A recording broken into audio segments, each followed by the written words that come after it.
भले रुद्राक्ष को लेने के लिए लोग साल भर आते हैं, रुद्राक्ष लेते हैं, चले जाते हैं, वो अपनी जगह पर। विवाह होने के बाद बहू घर में आ जाए और बहू आने के बाद तुम बहू से मिलने जाओ, वो अलग बात है। पर विवाह वाले दिन तुम्हारी बहन के घर में शादी है और तुम बहन से कह दो कि नहीं मैं अभी नहीं आऊंगी, मैं तो आऊंगी 1-2 महीने बाद, 4 महीने बाद, 6 महीने बाद, जब रुद्राक्ष बटेगा ना तब मैं आऊंगी, अभी ना आऊंगी।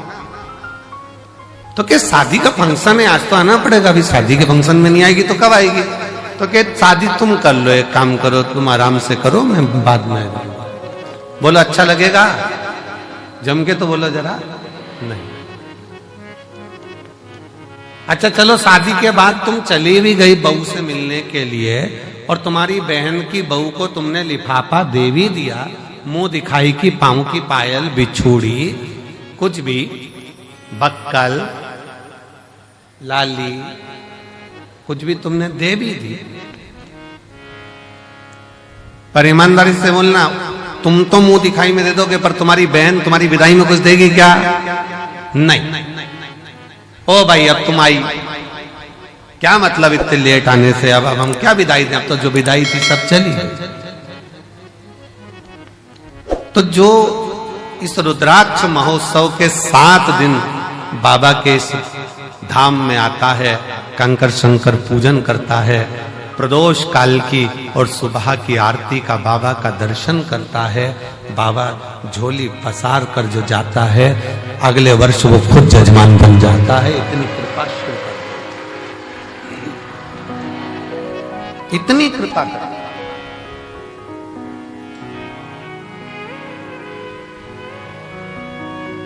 सोमानी जी,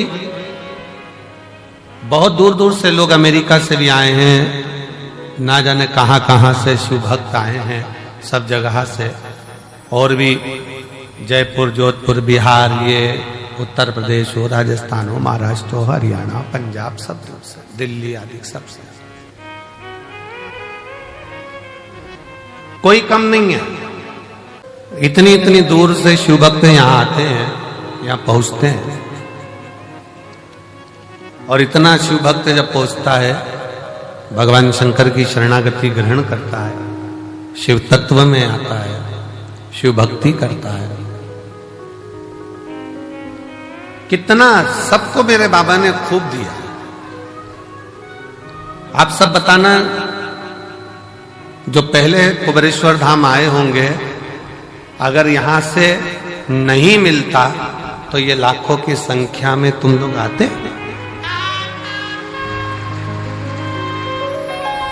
शिव ने दिया है, भगवान शंकर ने खूब तुम लोगों को दिया, इसलिए तुम गाड़ी भरा भरा कर रुद्राक्ष महोत्सव में आते हो, अपने पिता के घर,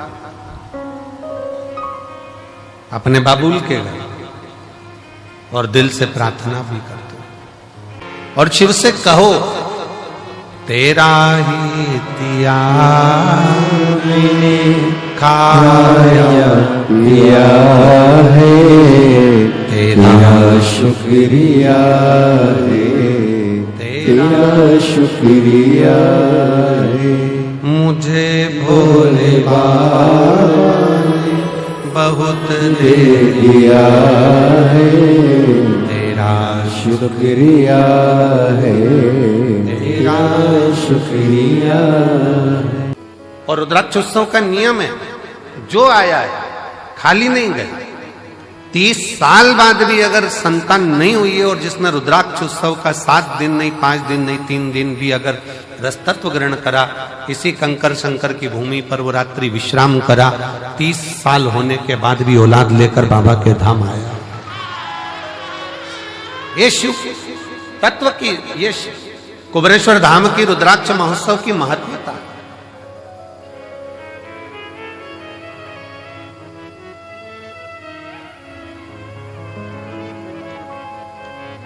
ये 24,000 श्लोक का ये शिव महापुराण की कथा कहती है कि मानव का देह, मनुष्य का शरीर कोई ये ना सोचे कि केवल सुखी सुख भोगने के लिए मिला है। गुलाब का फूल और मानव का शरीर दोनों कष्टों के घेरे में रहता है। गुलाब का फूल भी कष्टों के घेरे में है और कांटों के ढेरे में है, और मनुष्य का देह भी, मानव का शरीर भी कांटों के ढेरे में है। दोनों कितना संघर्ष गुलाब का फूल करता है, कांटों में रहता है, कांटों में रहता है, बड़ा भी होता है, कांटे उसको चारों तरफ से घेरे रहते हैं, पर वो गुलाब का फूल अपना विश्वास नहीं टूटने देता, और एक दिन टूटकर वो मेरे शंकर के चरणों में, मेरे राम के चरणों में, मेरे कृष्ण के चरणों में चला ही जाता। वो मेरे शिव के चरणों में, मेरे राम के चरणों में, मेरे कृष्ण के चरणों में चला जाए।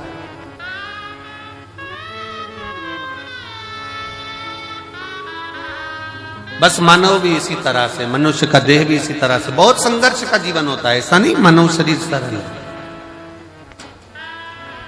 बहुत संघर्ष का जीवन है। आए दिन तकलीफें सामने खड़ी होती है, कष्ट सामने खड़ा होता है, दुख सामने खड़ा होता है। परिश्रम करता हुआ मनुष्य आगे बढ़ता चले जाता है अपना कर्म करते करते, और परिश्रम करता करता मनुष्य कर्म करता करता आगे बढ़ता चले जाता है। और जब बढ़ता है तो एक दिन ऐसा आता है भगवान शिव की कृपा से कि वो अपनी मंजिल तक पहुंच ही जाता है, वो पहुंचता है अपना कर्म। और एक बात अपने स्मरण में रखिए, आपका भाग्य कर्म को नहीं बदल सकता। शिव महापुराण की कथा कहती है आपका भाग्य कर्म को नहीं बदल सकता, पर शिव तत्व कहता है कि आपका किया गया कर्म आपके भाग्य की लेखनी को जरूर बदल सकता। बस कर्म ठीक करो, मत बुरे कर्म कर बंदे वरना पछताएगा। भगवान की आंखों से तू बच नहीं पाएगा, तू बच नहीं पाएगा। अरे ओ अज्ञानी मत करना रानी, अरे ओ अज्ञानी मत करना रानी। तेरे कर्म का फल भी तू ही पाएगा, जैसा किया तूने तेरे आगे आएगा। मत बुरे कर्म कर बंदे वरना पछताएगा।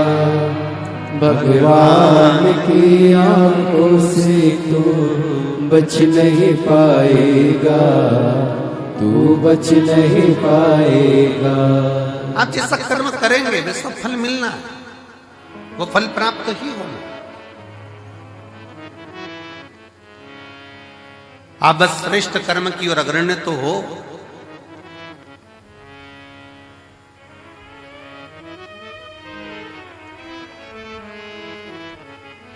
शिव महापुराण की कथा कहती है सत्य टिकता है और असत्य मिटता है। सत्य टिक जाता है, बहुत लंबा टिकेगा। आप सत्य के पथ पर चलिए, अपनी मेहनत करते हुए, अपने कर्म को करते हुए, अपनी लगनता को बढ़ाते हुए, अपनी मेहनत को बढ़ाते हुए, अपने कर्म को आगे बढ़ाते बढ़ाते बढ़ाते बढ़ाते जब अग्रणता में बढ़ोगे तो निश्चित है कि आपका भाग्य बदलेगा। एक बड़ा सुंदर प्रसंग है।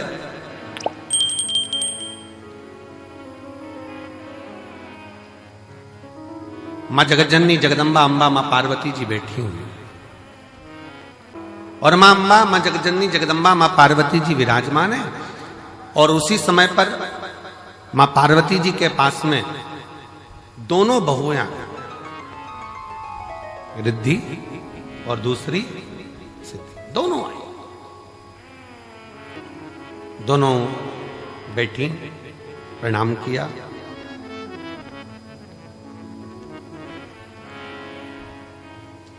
पार्वती जी ने आज रिद्धि सिद्धि दोनों को कहा कि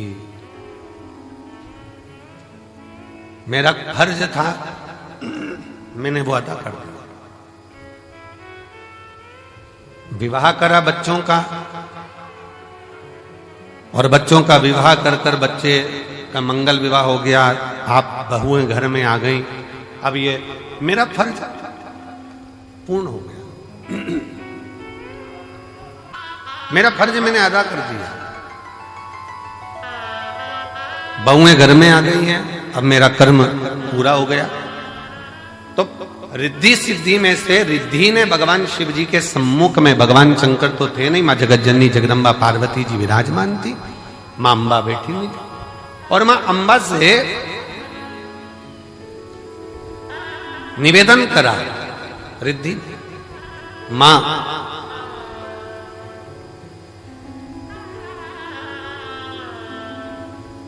एक श्रेष्ठ स्त्री का, एक श्रेष्ठ नारी का सबसे बड़ा कर्तव्य क्या है? एक श्रेष्ठ स्त्री का, एक श्रेष्ठ नारी का सबसे बड़ा कर्तव्य क्या है?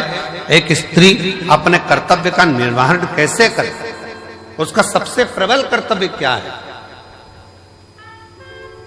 और ये केवल एक रिद्धि के लिए नहीं, माता रिद्धि के समय की बात नहीं, ये हुआ था भगवान दशरथ जी के सामने भी।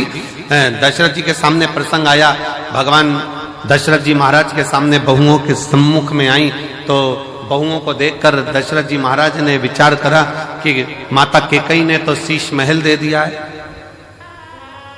कौशल्या मैया ने भी सुंदर उपहार दिया है, मुख दिखाई में, माता सुमित्रा जी ने भी बहुत कुछ दिया है, मैं अपनी बहुओं को क्या दूं?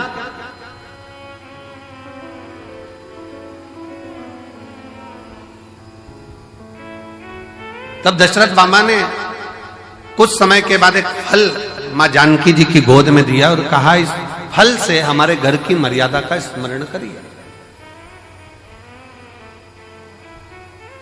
जानकी माता ने उस फल के टुकड़े करे और वो फल दशरथ जी के हाथ में ले जाकर दिया। दशरथ जी ने देखा कि जितने मेरे घर के सदस्य हैं उतने उस फल के टुकड़े हैं। दशरथ जी ने अपनी बहू को साधुता दिया कि मेरे घर में जो बहू आई है वो श्रेष्ठ आई है। उसने ये दर्शाया है कि स्वयं अकेले नहीं खाना है, अपने माता पिता का संस्कार ये है कि घर में अगर थोड़ी सी भी सामग्री आए तो घर के जितने सदस्य हैं सब आपस में बांट कर खाएं, सब बांट कर खाएं। हमने पहले रुद्राक्ष उत्सव में एक कथा सुनाई थी, 5 तरह के चोरों का, 6 तरह के चोरों का वर्णन करा था कि चोटे कौन कौन सी क्वालिटी के होते हैं।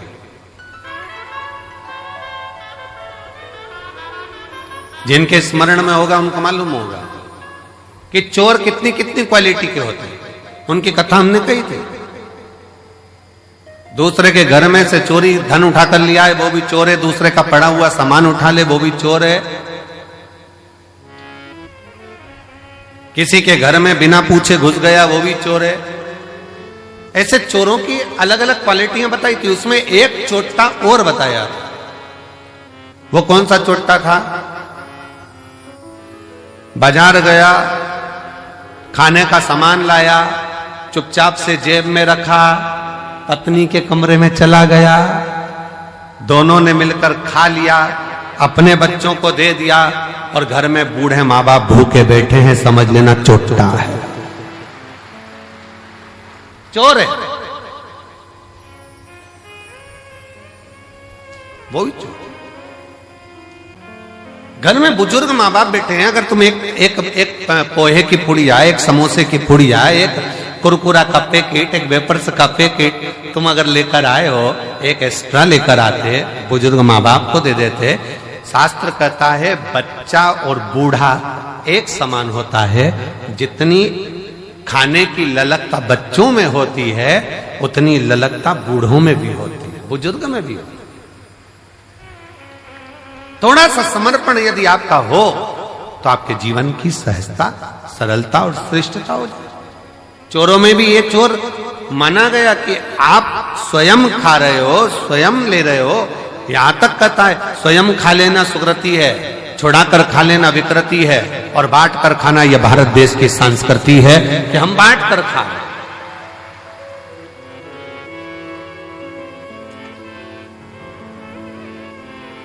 जो मिला है उसको श्रेष्ठता में पाओ, जो प्राप्त हुआ है उसको सहजता में लीजिए।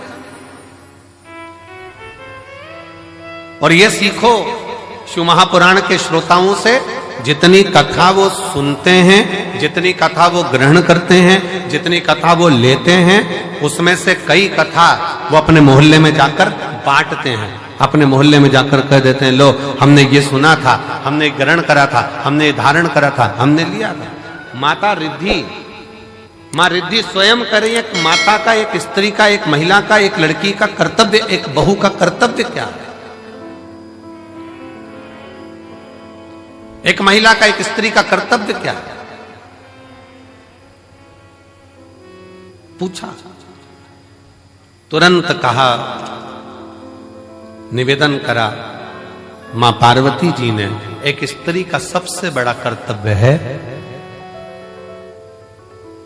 चाहे वो घर में रहने वाला बुजुर्ग हो, घर में रहने वाले उसके पति, घर में रहने वाला उसके बच्चे, घर में रहने वाले उसके ससुर, घर में रहने वाली उसकी सास, जितने भी घर में रह रहे हैं उन सब के चेहरे पर वो खुशी देखे, वो एक स्त्री का सबसे बड़ा कर्तव्य और एक स्त्री का सबसे बड़ा, प्रत्येक के चेहरा तुरंत पहचान जाए। आज मम्मी थोड़ी नाराज है, आज पापा के चेहरे पर हंसी नहीं है, आज भैया कुछ बात हो गई, आज भाभी के साथ में कुछ हुआ है, आज देवरानी के साथ कुछ हुआ है, आज देवर का चेहरा उतरा हुआ है, आज बच्चों का चेहरा उतरा हुआ है। जब सम्मुख में आए तो यहां तक उसके मुख पर ये रहे कि आज क्या बात है पापा जी, आपका चेहरा उतरा है, मम्मी क्या हो गया, भाभी जी क्या हो गया, भैया जी क्या हो गया, देवर जी क्या हो गया। उसका चेहरा देखकर पहचान जाए कि आज जरूर कोई बात है, और प्रयास करे कि उसके दुख को वो मिटा सके।